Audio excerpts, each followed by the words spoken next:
and get rocking with our Friday program. I thought I'd hit you on the captains, who we had, and on offense, it's going to be Sam Cosme. I thought, man, there's been a lot of unseen work of the injury from last January to everything put in to getting right back through it. So I just thought, man, line of scrimmage day, and Sam's going to be a big part of that. I thought even into last week, probably his best game, and so you expect that from somebody coming off an injury. And I thought defensively, Will Harris, and man, he brings a lot to our building, not just the player, but who he is as the man, the communicator. And so, again, a lot of unseen work that goes into these spaces when a guy's injured before returning to play. And then the other person on special teams and on just in the team is Jeremy McNichol. And humility, dependability, and when we need something done, like put J Mac in. Like he's going to find a way, he's going to get it done. And so there's some big deals. I specifically brought him up just oftentimes when there's a play to be made, whether it's on offense or on teams, J-Mac's usually somehow involved in some of these plays, a block, a big play on a third down, the right read, just those conversions. It's such a big deal. We talked a lot over the last few months about standards, and we continue to push and chase that. And I like to think if you walked into yesterday's practice or today's, you wouldn't know what our team's record was. And the effort, the intensity, that's not something that we're looking to show up on Sunday. That's got to be every day. And it says everything about our group, that they continue to put into that work to get ourselves ready to play. So, that's what I was looking for from them. And so that's going to be the case in a series of weeks leading ahead of these types of practices. So no doubt it'll pay dividends for us over the game. So thought Jayden threw a great week of practice. He was full Thursday, full today. He's been cleared to play, and he will start Sunday. See how I buried the lead right there, John? You like that? I was just trying to go so long and wait it out. Yeah, I saw you getting ready. So, but he really threw a great week, you guys. And like the other players, when you're injured, there's a lot of work that has to go back to it. I thought Jayden and the medical team put in many hours behind the scenes to get ready, from treatment to rehab to specific brace to all of it. And that's what it takes, when you're finding your space to get back. And so just gratitude for everybody, pulling the same space. Everybody here's aligned and how we want to get things done. So that was a good deal. That way. Yeah. When was it that you really felt really good about his chances for Sunday? I felt good going into the practice through Wednesday, just by the way he threw the ball, and that kind of carried over into yesterday. And then after they did a lot of the post-practice work with contact and that, the throwing part, you can tell he's been on that, not just this week. The throwing part, he's been on that the whole time. So that looked as sharp as ever. So I thought that part would come, but we wanted to see everybody around him, with the game plan of how it would work. So I thought just the whole week, John, he threw a hell of a week. And why or how important is it for him to get back out there just to finish out this season? Yeah, it's really important for him, for his teammates, for any of the guys, honestly. And looking into it with 5 games, that's like 30% of our season. There's a lot. All of these matter. And as he's developing, there's certain things he's working on too, to go ahead and be as competitive as hell, and taking care of things that he can. And so it's really important, John. And so as the process for that begins, we're ready to get rolling with that. How about Noah Brown and Bobby Wagner? Yep. So Bobby, I thought had a really good practice today. No surprise. I wasn't surprised that he would. And coming back from an injury, there's literally nobody tougher. He just wills himself into that. A lot of it's his discipline, how hard he works at things in his training. So there's carryover where he's stronger than the average dude. He's definitely built differently. So I'm encouraged for him. And then Noah had a planned day today where we rest him, and had also a really good week, Nikki. So we'll do all the transactions and such tomorrow, but he threw a really good week too. Is the expectation that he will play? That would be the expectation. Like I said, we'll have the transactions and meetings tomorrow, but he threw a really good week. Hey, Coach.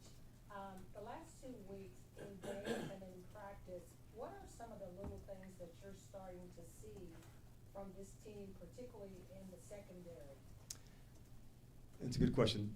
What I think that I've seen is the ability to play really fast without the mistakes. And so, like, I've never questioned our team's effort, so the speed, the effort, good, but also in control, where you can be on that fine line of going as fast, as hard as you can, but the practice habits in doing that allowed us, I think, to go into the game ready to do that. So when you can really nail it at practice, and you know this as a former player, like, it's to get to the game and like, man, I just did that. I just did that in practice. I just did that at that speed. I know the look. I know the timing. And so I think that's what I've seen from us, over the last 2 weeks, the practice and the speed at it and the ability to do it high speed, but without spinning out and being out of control, like doing it both. If you feel like you're going too fast, you probably are. So it's like in control, but going really fast. And looking at the Vikings, when you look at last year, what they were able to do, and this year struggled a little bit, how do you see that team overall on both sides of the ball? Yeah, they've got experienced play callers, number one, Flo and Kevin. And so scheme-wise, challenging enough, like just at the very top of it, defensively of linebackers that can blitz and get downhill, different disguises, different ways to play. So that's, a challenge in itself. On the offensive side, they've got fantastic skill guys, to make different plays in different spots. So combine those two things with good play callers, you can see, easy challenge where to go. And on the team side, good matchups. They've got good kick returner, punt returner. So all over, I see these good matchups that are going to be, high-level battles. As far as, last year or this year, focusing more, honestly, on the group for this year. Hey, Coach, so I'm going back to the point of the secondary. I know we've talked often about Mikey Sanders still. What have you seen from him from last year to this year, just how he is handling overall the leadership responsibilities, the adversity? There's been a lot of changes in that Yes. as well due to injuries. Yeah, there's definitely ups and downs. And I thought, here's what I was proud of for last week. I thought for the season, I thought that was probably his best game. And it may not have had an interception or, like a big play, but in tackling. Just because it didn't go your way doesn't mean they weren't trying you. And so that was, I thought, his best performance. When you just feel like you're on it and you're on it, that's what I felt like from him. There was a fantastic tackle over on the sideline and a 2-minute drill. But that's where I thought, like, I felt here's his best, and he was like, he had sight of that, what he could look like and how it could be. And so that's a really important thing. Can we do that again? Can he stay consistent with that? And so through the ups and the downs, those are lessons that, you have to go through. They oftentimes are like really hard because, why did that happen? And that stresses you in leading, when you're searching for consistency. And so last game, I was proud of that performance from him, Candy, and it was really consistent. May not show up on the stat sheet, but it was very consistent. And the offensive line has been a hot topic this week. Tyler Biadic, what have you seen from him? Yeah, first off, the calls. And like in a game like this is really important that the backs, the quarterbacks, the O-line are all in sync together and being decisive about that. And so a guy like Tyler, the extra meetings, hey, let's bring the quarterbacks, running backs together to go through it even before they do it with the group. So moments like that of like being prepared and being ahead, that's one of the traits that Tyler brings. Like he's always ahead, he's thinking about it, what's next, what are the things. So like I like that when he's at the center of it all, directing it, that he's put a lot of thought. He's not going to get caught off guard. And inside, just having that presence, that's a big deal. This week, we're going to have to do a great job on our cadence. Our O-line has their ways, and Ty will be right in the middle of that as well. Dan, obviously we talk a lot about Jayden being clear physically. The best asset for any player is, of course, availability. What do you hope to see, if anything, different from him in terms of his mentality, how he attacks the game, considering the injury, or how do you kind of do that? Yeah, I think you said it right. You want to attack first, like that's who he is as a ball player and as a competitor. And you also want to make those great decisions. When is the time that this play has to, get extended to go down the field, which ones don't, when can I throw it away, when's the slide. So all of those are important parts then of the development, and so that's why, like, it matters, the space to do that to keep improving, that's a big deal. And that's what we're looking for sure, those decisions. And you've got to be in that arena, in those fights, to fully express it. And non-Jayden question. Last week you guys elevated TJ off of practice squad. Don't know if we even had asked a single question about him going back to training camp as the IPP player around here having played. What did you see to decide, hey, we want him up, and what did you kind of see out of him in the game? Yeah, first off, I'd seen the work in the development. I thought Ryan Kerrigan and Daryl, they put in the work with TJ coming, because we put him at DM. We weren't exactly sure what was going to be the best spot. We knew he was a nice athlete. OC is in charge of some of the development stuff for the IPP, and of course he plays DN. So like every good athlete, man, he'll be a great DN.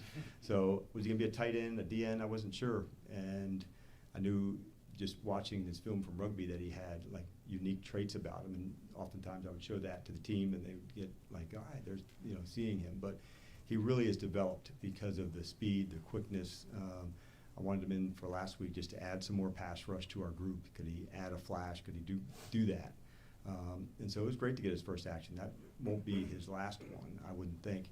But he's a player that's developing. He's ascending, and he's going to grow. I think you're going to continue to see like this when, a year ago he was not playing football and thinking about it. Like think of the challenge of that in not even a year's time to say, I'm going to give this thing a go. And like not many people get that op, and so he's absolutely taking advantage of it.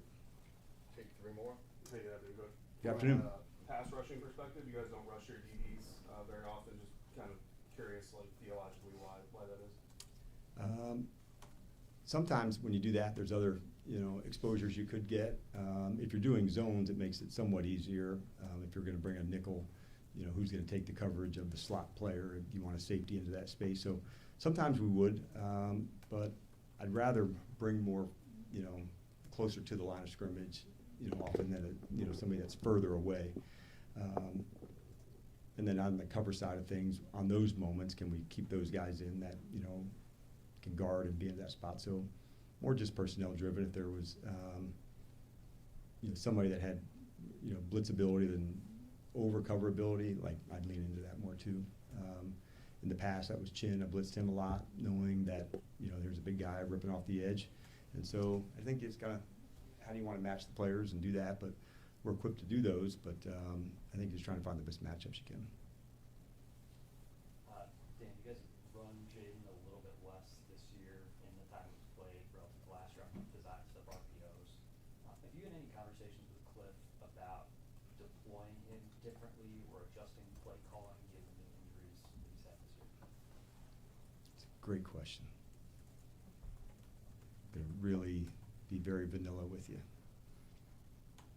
It involves the game plan. So we're gonna make great decisions. We're gonna make great decisions. Sean, last one. I know that you won't know for sure what. It's okay. Sure whether I can hear you. He's going to get activated tomorrow, Noah Brown, but be your first opportunity in a long time to have your three starting receivers out there.